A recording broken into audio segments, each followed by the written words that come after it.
各位觀眾大家好，又到咗我哋趙助榮論法啦，教授你好啊。你好啊，柯老師，各位網友們，大家好。唉，好耐冇見教授啦，因為教授出咗差，咁我就唯有同教授咧就即係喺度互相咁樣樣去思念對方啦。咁但係咧就有好多議題咧想同教授傾嘅。今日咧同大家傾一傾，特朗普咧就向哈佛開刀，咁呢單嘢咧其實都幾嚴重噶吓。咁咧就即係哈佛嗰邊咧就唔投降，就唔跪低，就話咧停收呢個國際嘅學生咧，呢個決定咧係違法嘅。咁呢單嘢咧其實相當之嚴重啊。咁我哋咧可以揞住半邊嘴笑啦。美國將自己嘅一啲優勢嘅時候，完全拱手相讓。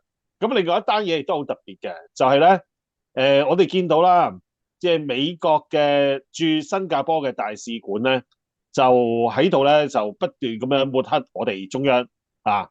咁咧新加坡嘅外交部咧就話拒絕接受煽動。咁呢單嘢咧其實我覺得幾合理嘅。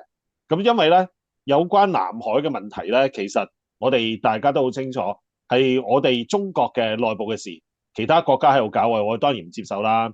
咁今次呢兩單嘢咧，其實有好大嘅關聯性喎。教授就同我講。咁節目開始嘅時候，請大家訂閱香港消息同埋大衛上嘅頻道，留言點讚、分享、睇廣告。教授你好啊，點睇哈佛嗰單嘢先？咁樣講先啦，柯老師，我哋都成日都講嘅，讀書唔成係三大害，啱唔啱？咁啊，邊個讀書唔成咧？咪就係嗰個特別離譜嘅人，係咪？個問題就係點解去針對哈佛咧？而哈佛喺國際嘅學術地位上面係不容置疑嘅。而你作為一個，我嗰個理字係講嗰個特別離譜嗰個人啦，咁啊多多花名，我而家叫佢做瘋子添。原因就係你睇到嘅美國一個曾經非常之令人羨慕，以至到佢喺教育啊、科技啊唔同領域入邊嗰個領導嘅地位，同埋為世界各國栽培人才啊，都係做到相當到位嘅。咁啊，當然啦，今非昔比啦，就出咗個咁樣嘅，即係廢到唔可以再廢嘅一個人，作為一個大國嘅總統。咁啊，問題就係當年撰寫美國獨立宣言，以至到相關憲法嘅嗰一班，我講緊係250年前啊嘅美國嘅領軍人物，或者係美國人而家嗰個政策嘅世界政策入邊嗰班領軍者，點都諗唔到250年之後出咗一個廢到唔可以再廢嘅一個所謂領導人，而將美國僅餘下嚟嘅國際影響力，一個學術機構，一個曾經令每一個人都仰慕，希望有機會入去讀下書嘅，或者係沾下啲學術風味嘅，如我呢類咁嘅人，睇到今時今日嘅哈佛受到所有嘅欺凌，以至話要趕走晒所有嘅國際學生，你覺唔覺得就係非常之荒謬？停一停，俾個時間你啊，柯老師。呢單嘢唔單止荒謬啦，我覺得即係點講啊，係令到好多本來想好好讀書嘅研究人員或者啲學生咧，佢哋真係手足無措，唔知點算好。係啊，因為啱啱睇咗一個視頻，就有訪問到一啲喺哈佛就讀嘅華裔嘅學生，咁佢哋咧覺得，喂，呢件事令到我哋所有嘅研究員嘅研究經費咧突然間停咗。因為佢講得好特別嘅，佢話你哋要申請有咩器材，今日好申請啦，聽日啲器材就完全冇晒㗎啦。OK，你所有申請咧都唔獲批嘅。咁大家都好清楚，如果你要做學術研究，最重要就係資金同埋資源，同埋一個校園嘅一個風氣。咁點解而家咁多海外嘅學者想嚟到中國去發展咧？因為發覺到，咦，原來咧我哋俾人呃咗好耐，原來咧我哋中國對學術咧係非常之尊重嘅。你要研究乜嘢，我哋盡量提供方便俾你。咁所以咧吸引咗好多學者嚟到中國去研究。咁今次美國咧放棄咗自己一大嘅優勢咧，我覺得特朗普一定係傻咗啦。今次好肯定嘅，因為係人都知道，你一個國家可以得以成長咧，你係靠好多嘅人才去幫自己國家發展嘅。咁當然啦，大家會覺得哈佛係為咗世界培養人才。頭先教授都講咗，呢個我完全認同嘅。但係咧，最大嘅爹隻應該就係美國啦。因為咧，如果美國將呢一個咁靚嘅一棵樹，將佢剪剪輯輯變成光禿禿嘅，得翻樹幹，冇晒樹枝嘅，亦都冇晒樹葉嘅，咁點算咧？係嘛？呢個學府係咪淨係得翻個名咧？我覺得係好有機會㗎。因為咧，其實咧，今次我睇到美國國土安全部部長就話，停收嘅措施咧，或者係擴展到其他大學。咁呢個停收措施去擴展到其他大學，我就覺得更加開心嘅，因為咧，佢而家要講哈佛嘅學生走不特止，同埋咧，好似要講佢哋咧就離開美國，因為佢哋覺得咧係涉及國家安全啦。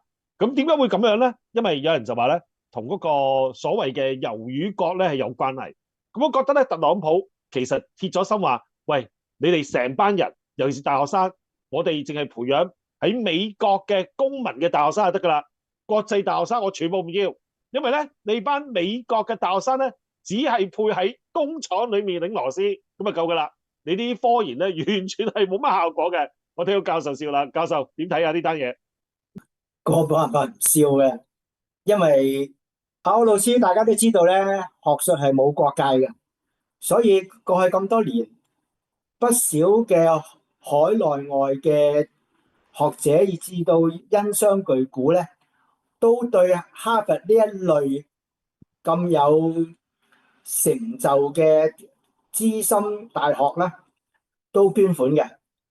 而最終嘅目標，呢啲捐款人係希望好似哈佛呢一類嘅大學咧，係可以為全人類嘅福祉相關嘅科研，帶動整個世界嘅發展去到更加完美嘅境界。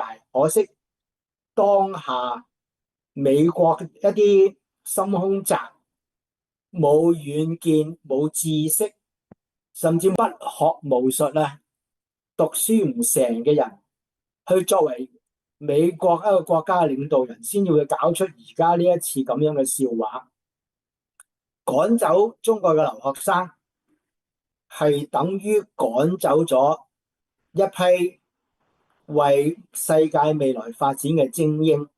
嗱，呢班精英唔一定係為中國做事情嘅。最明顯嘅例子就係當下美國用芯片或者我哋叫晶片嚟打壓中國，美國嘅領軍人物正正係嚟自中國台灣省一位姓黃嘅人。呢位黃先生奔走於中美兩國之間，但係佢攞住嘅係美國嘅護照啊！大家都知道佢係為邊個國家效忠，但係唔等於佢嘅行為係有害於中國。而且其實過去嗰段時間，中美博弈之間，呢位黃老闆咧係不斷去用在商言商嘅方式，避過佢自己嘅國家，即係美國對佢嘅壓制，而不斷咧係對中國出口一啲我哋俗語所謂閹割性嘅芯片，而令到中國嘅芯片咧係響自給自足、自己開發之餘咧，係不斷得益於呢一類咁樣嘅唔湯唔水嘅供應啊！咁嗱，當然啦，亦都係有賴於中國本身嘅自強不息，以至到中國高等院校相關嘅精英們配合整個社會，以至到國家嘅鼓勵一啲激勵嘅措施，特別係研究基金能夠開發彎道超車，走到今日係將美國嘅打壓咧就放埋一邊。嗱，呢個發展嘅過程完全係可以話提供俾呢位特別離譜嘅國家領導人，所謂總統阿特離普先生，去睇清睇楚究竟佢做錯係一件咩嘅事情。如果繼續咁樣走落去呢，相信佢一直自以為是嘅作風，同樣會對美國其他嘅高等院校作同樣嘅打壓。所以今次嘅事件絕對唔會係單一嘅事件，而未來我哋睇到嘅發展咧，就係咁樣係將所有喺美國讀書嘅，唔單止係中國嘅留學生，其他國家嘅留學生都會為未來自己嘅發展作為一個更加好嘅打算。當然啦，中國嘅學術研究天地而家咧係正正係吸引緊不少美國嘅精英向東方看啊！嗱，俾陣時間你，柯老師。我哋就睇翻啦，讀書不成三大害係邊三大害咧？有唔同嘅講法嘅。最流行一種講法咧，就係害己、害人、害社會。呢一單嘢即係完全切合特朗普嘅嗰個所作所為啦。咁另外一方面，頭先教授就提過黃仁勳。黃仁勳咧其實都好勁嘅嚇，佢9歲嘅時候就移居美國，喺俄勒岡州立大學咧就獲取電機工程學士學位。跟住喺史丹福大學咧就獲得電機工程碩士學位。咁啊，移居去美國嘅華裔真係唔少嘅。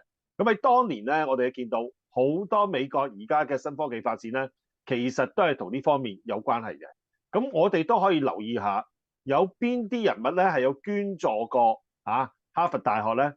我揾到資料喎，原來咧就係恒隆地產嘅董事長、團結香港基金嘅理事陳啟宗啦。咁喺2014年咧，佢就向哈佛大學公眾健康學院咧捐出3.5億美元嘅，成為咧哈佛大學創校378年以嚟咧最大嘅一筆捐款。咁其實對於全世界科研有冇幫助咧？嗱，當然係有幫助嘅。但係特朗普要咁樣做，我哋都阻止唔到佢㗎。佢要死，我哋唔通唔俾佢死咩？係嘛？都話讀書不成，害己、害人、害社會。而家咧害埋國家、害埋全球。咁啊，其他國家係咪會得益咧？我覺得呢一件事係會㗎，係咪啊，教授？俾翻時間俾你先。會，當然會啦，因為其實佢作為一個總統，佢應該好清晰自己作為總統嘅職責係乜嘢，憲法對佢要求係什麼，佢唔可以去阻撓學術自由嘅發展，亦都相信哈佛大學唔會咁樣就範，亦都會根據自己自身嘅利益，以至到睇清睇楚美國嘅憲法對學術自由嘅保護等等咧。特朗普將會迎來一波又一波嘅法律訴訟㗎。咁啊，當然啦，大家都從另一個角度去睇咧，就係呢個人根本視法律如無物，佢將會點樣去欺哄公眾，點樣玩忽職守去搞亂美國嘅司法制度咧？我哋真係可以話，除咗拭目以待之外咧，就係無言無語兼無奈啊！原因就係點解嗱？我成日都問呢個字㗎，老實講，就係話點解美國嘅選民有自己嘅選票，一人一票唔用喎，唔去行使自己嘅權力喎。而今時今日咧，其實選特朗普嗰班選民係佔美國有資格投票嘅人嘅30%左右嘅啫。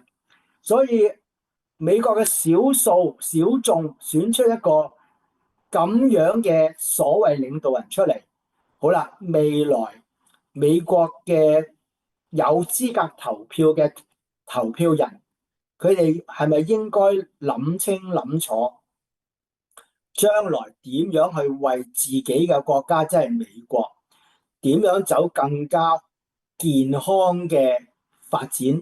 政治係要向全世界負責，唔係一個自私自利嘅國家走去今日走向一個所謂要自己再偉大，其實咧就係自己再萎縮，然之後係咪偉大就冇人知啦。嗱，俾陣時間你柯老師。嗱，呢一單嘢咧同快樂教育真係有啲關係嘅。OK 咁大家知道啦，Ray Dalio 即係橋水基金嘅創辦人都講過，話教育係最重要嘅，同埋佢亦都曾經提及咧，喺美國大概有60%嘅人係接近文盲㗎。咁呢件事非常之嚴重。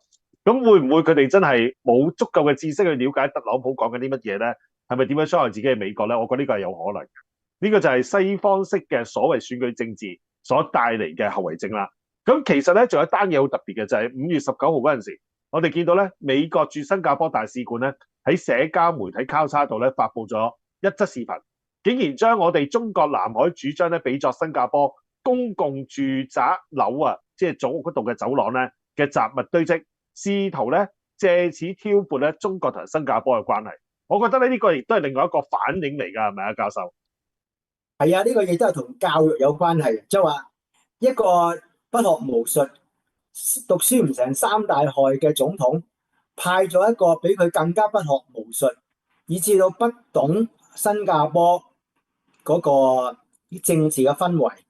其實如果佢唔係駐新加坡嘅大使嘅説話咧，佢係犯咗新加坡嘅大忌，因為新加坡本身嘅法律咧係講得非常之清晰㗎，就係你唔可以喺新加坡一啲公眾嘅平台上面去批評、指責、講任何關於政治嘅東西。嗱，如果大家沒有忘記記憶猶新嘅説話咧，記唔記得阿柯老師嘅另外一位老友記阿華記當年喺新加坡嘅事情咧？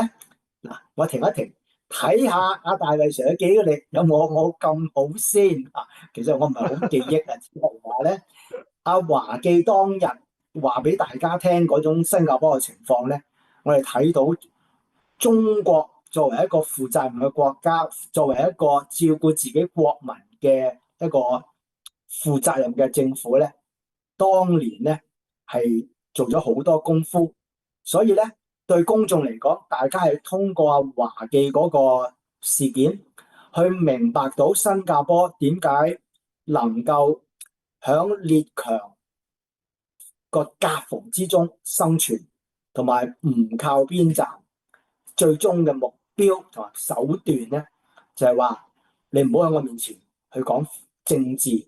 新加坡嘅政治係新加坡自己去處理嘅，我哋新加坡人咧有自己獨立外交嘅方式，我哋點樣走係唔關你事嘅。即係換句話講咧，今次美國駐新加坡嘅大使咧係犯咗大忌嘅，而新加坡嘅外交部已經非常之客氣去講咗相關嘅事實。咁啊，當然，畢竟佢係代表美國，代表個不學無術、三大害嘅總統，就響新加坡搞局，但係咧係愚蠢之極啊！嗱，俾緊時間你，柯老師。當年話嘅新加坡嗰度咧，俾黃絲陷害嘅嚇，上咗當中咗計係嘛？咁呢個冇辦法啦，係係嘛？咁後來雖然話即係要佢離境啫，但係佢都有一封感謝信用英文讀出嚟嘅。咁嗰陣時真係記憶猶新，因為我哋當初都係支持華記嘅其中一份子啦，即係覺得咧，咦，你班人咁樣玩法，政治上腦呢個係好唔啱嘅。咁其實咧，我哋見到咧，新加坡嘅民眾咧，其實今次咧都對美國嗰邊咧係唔賣帳嘅。咁啊，根據我哋南華早報20個報道啦，美國大使館咧呢一個舉動咧，遭受到新加坡網民嘅嘲笑啊！喺評論區裏面咧，多數嘅網民留言咧都係反對美國咧喺中新兩國嗰度之間咧就製造裂痕嘅，亦都有唔少網民咧就批評美國嘅商標，即係佢哋就話美國人啊，你哋應該咧指責其他人之前咧，先照下鏡，你照下鏡望下自己係咩人先嚇。你自己做嘅嘢，你翻嚟去責備其他人。其實咧，呢一段視頻咧係由美國駐新加坡嘅領事館嘅帳號嗰度轉發。咁視頻開始咧係好多新加坡人熟悉嘅組屋嘅場景。同時咧，一名解說員就話：家係我哋嘅庇護所。當我哋生活在一起嘅時候咧，尊重彼此嘅空間同我哋共同嘅空間咧係至關重要嘅。咁啊，突然間咧個視頻嘅畫面咧就變咗咯，就開始要求一啲觀眾咧就想象一下，如果有一日翻屋企之後發現呢一個咁嘅此事咧，喺呢一個時候咧，視頻就出現咗多張組屋公共區域咧就堆滿雜物嘅圖片，同埋咧有關嘅新聞報導，旁白就話鄰居決定咧將你門前嘅空間咧就佔為己用，呢個咧令你想起咗啲乜嘢咧？佢話鋪墊一番之後咧，就美國大使館咧終於露出自己嘅尾巴啦。就係挑動南海嘅局勢，挑撥中西嘅關係。視頻隨後咧就轉向南海嘅衝突啦，亦都引述咗有關南海議題同埋所謂南海仲裁案嘅外媒報導。咁啊，賊喊捉賊，然後咁樣嚟咗一句：呢種事情發生喺新加坡嘅家門口喎。咁啊，美國大使館咧跟住又扯翻轉頭，由啱啱開始講嘅嗰個新加坡嘅組屋，強行咧就將南海問題咧同佢類比。視頻嘅最後宣稱：最重要嘅咧係要記住，我哋都必須使用呢一條走廊，我哋必須要和平共處啊！咁美國係咪和平共處咧？梗係唔係啦！所以呢件事咧就令到新加坡人民咧，即係有知識嘅人啦嚇，我哋講冇讀書咧，即係好似頭先教授所講嘅，害己害人害社會害埋國家添。咁而家丟面丟出國啦，咁你睇下一個咁樣嘅所謂臨時代辦人物，竟然可以咁樣做嘢喎！喂，你呢單嘢真係令到大家覺得匪夷所思啊！同埋咧，有一個新加坡嘅網民咧就講出自己嘅心聲啦，亦都講出大家嘅心聲嘅。佢話咧，美國喺世界各地咧有咁多嘅軍事基地，而且中意咧喺國家之間咧製造裂痕，就從戰爭裡面咧就獲益。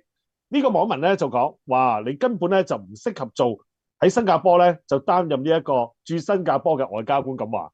其實呢件事咧，我哋都可以講嘅，即係其實呢件事咧，我哋可以睇到美國嘅所有官員咧個質素咧唔係麻麻咁簡單咯，係極度差係嘛？外交官做埋啲咁嘅嘢，你話唔可視就奇啦係嘛？交時間俾教授總結先。冇啊，好簡單一句就話要美國參考一下新加坡嘅教育制度，新加坡嘅強制教育，每個國民咧喺新加坡都受過相當高深嘅教育嘅，可以咁樣講。而且咧，英語係佢哋嘅官方語言、法定語文嚟嘅，所以美國今次喺新加坡搞局咧係愚蠢之極之餘咧，佢忘記咗根本自己特朗普先生點樣將墨西哥灣改為美國灣，係咪？點樣要將加拿大變為第51個州？佢喺度做緊乜嘢？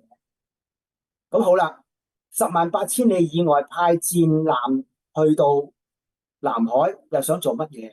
所以嗰啲自己冇着衫就話人衣衫襤褸嘅嗰啲傻嘅人，我哋只可以話用傻嘅作為一個總結。嚟俾陣時間你啊，柯老師。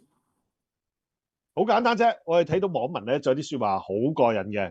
佢話咧，美國係一個虛偽嘅失敗者，而且質疑美國咧，哇！美國佬，我真係估唔到你相信國際法喎。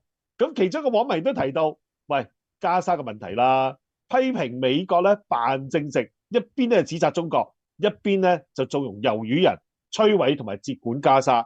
你話啦，呢啲係咪完全雙標啊？同埋老美唔好丟架啦！我覺得而家有個趨勢嘅，大家覺得咧美國係越嚟越不可信㗎啦。其實講真啦，美國以前都不可信㗎啦，到今時今日只不過顯露得更加多出嚟嘅啫。咁今時今日邊個最可信啊？我哋睇到，我哋梗係我哋中國啦，係嘛？我哋國家實牙實齒話俾大家聽，我哋牙齒當金使，唔係講咗就算啦。同埋咧，我哋講得出做得到，所以喺國際上高咧，我哋絕對係一個咧非常受歡迎嘅國家。我係希望咧，好多海外嘅嗰啲唔愛國嘅華人啦嚇，嗰啲黃人啦，就千祈要諗清楚邊個國家先至可以令到你得到保障。所以我見到我哋呢一輩嘅人真係非常之愛國，尤其是教授係嘛，我係非常之感恩同埋尊敬嘅。係啦，而家咧仲係幫緊我哋國家做緊非常之多嘅事。大家記得訂閱加國明星啊嚇，一定要訂閱，因為呢個咧係海外華人一個非常重要嘅媒體。亦都希望咧，即係蒸蒸日上，大家多啲去睇教授嘅節目，呢個係最重要嘅。好，教授仲有冇補充啊？交翻時間俾你先。冇啦，多謝大家啦。即係始終嚟講，即係話愛國同埋唔愛國，其實就係講緊你覺得自己係一個乜嘢嘅人，同埋喺呢個世界想扮演個乜嘢角色啦。嗱，多謝大家，亦都多謝柯老師。好，今日節目時間到此為止，感謝大家嘅支持，亦都多謝大家對大衛 Sir 嘅道理。記得留意香港星期同埋大衛 Sir 嘅頻道。拜拜咁多位。